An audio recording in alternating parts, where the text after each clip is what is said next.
Welcome back to the Don't Tell Me About Yourself podcast. We are at the Shaker booth at Unleash America in Las Vegas. And today we are sitting with Daniel Birkholm from Start.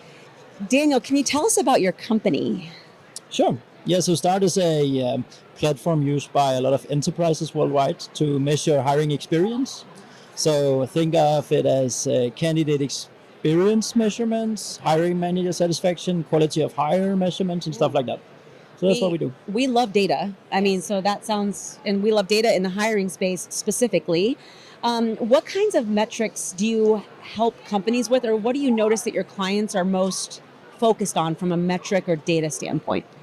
Yeah, so one of the things that Start is most famous for, that's basically bringing the NPS into the candidate experience game. So we call it CNPS, Candidate Net Promoter Score, right? Make sure we tell everyone what NPS Yeah, is. so the Net Promoter Score, and there's an NPS framework, so it's a scale from 0 to 10, taking the ones giving you 9 and 10, and deduct the ones giving you 0 to 6. And that would give you a score between 100% and minus 100%. And how is that measured? What goes into that measurement? Yeah, so basically we trigger out these surveys going out to candidates after a recruitment process is done. Yeah.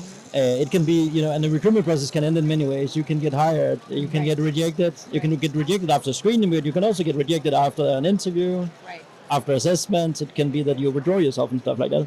So basically, we just help them. A question could be, how likely are you to recommend others to apply for this company based on your own experience, and then you rate that.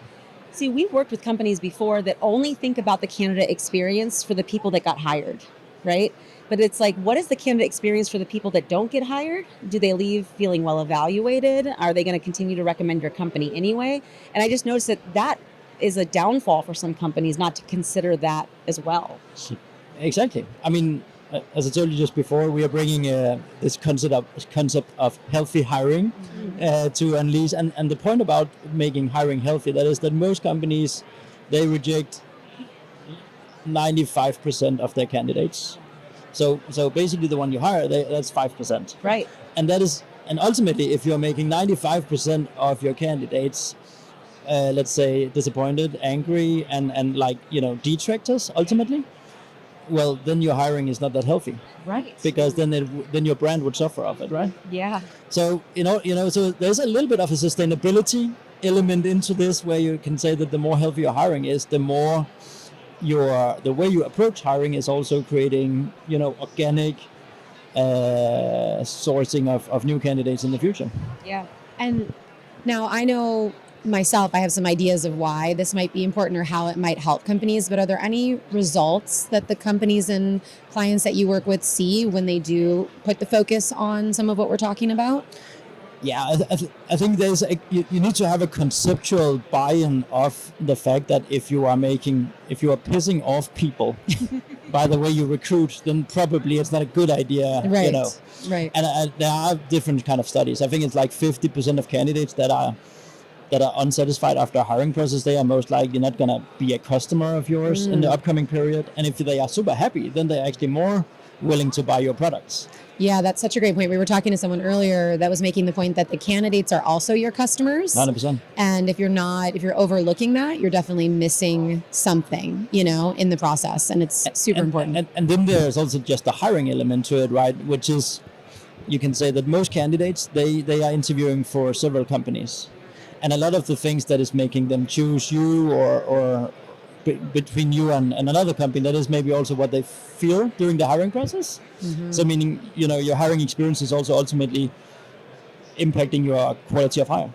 Yeah. And we have in our social media following, we get a lot of comments and direct messages from people with horror stories of hiring and being ghosted and just really having a horrible experience. And I think of it a lot like when I go out to dinner and I have a great meal, I might tell people about it, right? But I'm not running to Yelp or Google to review it. But if I have a bad one, I'm like, everybody needs to stay away. Exactly. And so the same kind of applies, right? 100%. In this instance as well. Yeah. So measuring that could have significant impacts for companies because you can't measure that.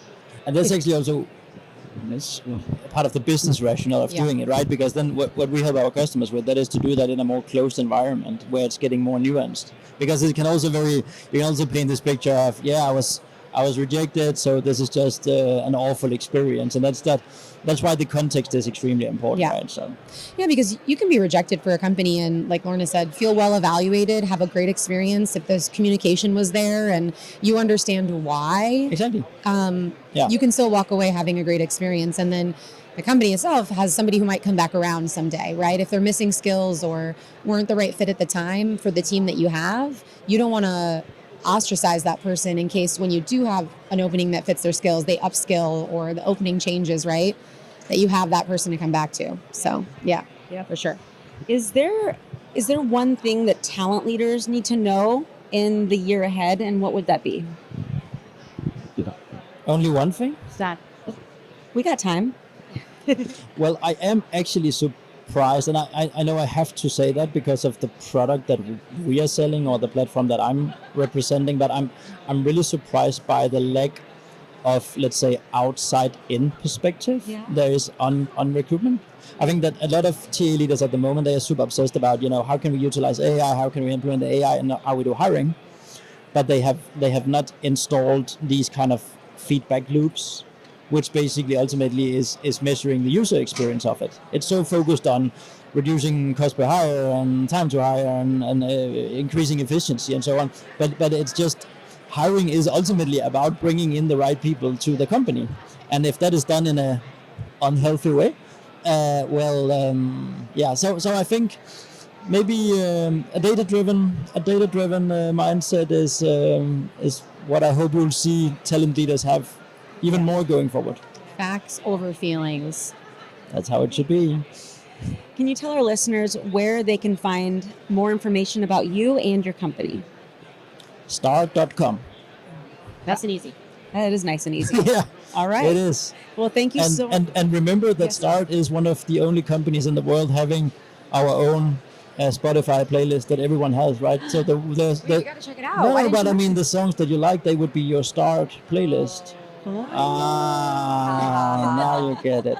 He's a jokester, everyone. He is a jokester. I mean, you went from so timid to like throwing jokes by the end of this episode. So, We're warming him up. way to overcome. Well done. Digo finda. Yeah, okay. All right. He's like, don't butcher my language anymore. All right. Well, thank you so much for your time today, and we hope you enjoy the rest of the conference. Thank you for having me.